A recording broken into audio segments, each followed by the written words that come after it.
ఎవరితో ప్రపోజ్ చేస్తే ఎలా ఉంటుంది? So, boys think different. Next time నుంచి ఇలా ట్రై చేయకండి. సో, గోబీ ఎట్లా ప్రిపేర్ చేసుకోవాలో చూద్దాము. కొంచెం వాటర్ వేసి అందులో సాల్ట్ వేసి గోబీని చిన్న చిన్న స్లైసెస్గా కట్ చేసుకుని ఆ వాటర్ వేసి ఉడకపెట్టుకోవాలి. కొంచెం ఉడికిన తర్వాత ఏంటంటే కూల్ వాటర్తో వేసుకోవాలి. తర్వాత ఇట్లా బయట వేరే దాంట్లో పెట్టుకొని బౌల్లో మైదా పిండి అండ్ కార్న్‌ఫ్లోర్ కొంచెం లైట్‌గా వాటర్ యాడ్ చేసుకొని బాగా మిక్స్ చేసుకోవాలి.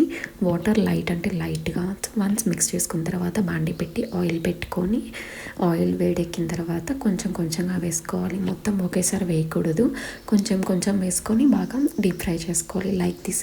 పేపర్ వేసుకుంటే ఆయిల్ అనేది మనకి పేపర్కే ఉంటుంది. సో, ఇలా 3 బ్యాచెస్గా చేసుకొని మొత్తం ఇలా అయితే డీప్ ఫ్రై చేసి కంప్లీట్ చేశాను. సింపుల్ ప్రాసెస్ అనుకున్నాను.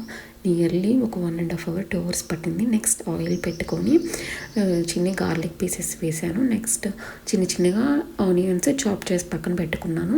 సో, ఈ 2 వేసి బాగా మిక్స్ చేస్తున్నాను. వన్స్ ఇవి 2 వేగిన తర్వాత టొమాటోని నేను మిక్స్ జార్లో వేసుకున్నాను. అయితే ఎండుమిర్చిని పౌడర్గా చేసుకొని ఎండుమిర్చి వేస్తున్నాను. మిరియాల పొడి 2 యాడ్ చేసేసుకొని బాగా మిక్స్ చేస్తున్నాను.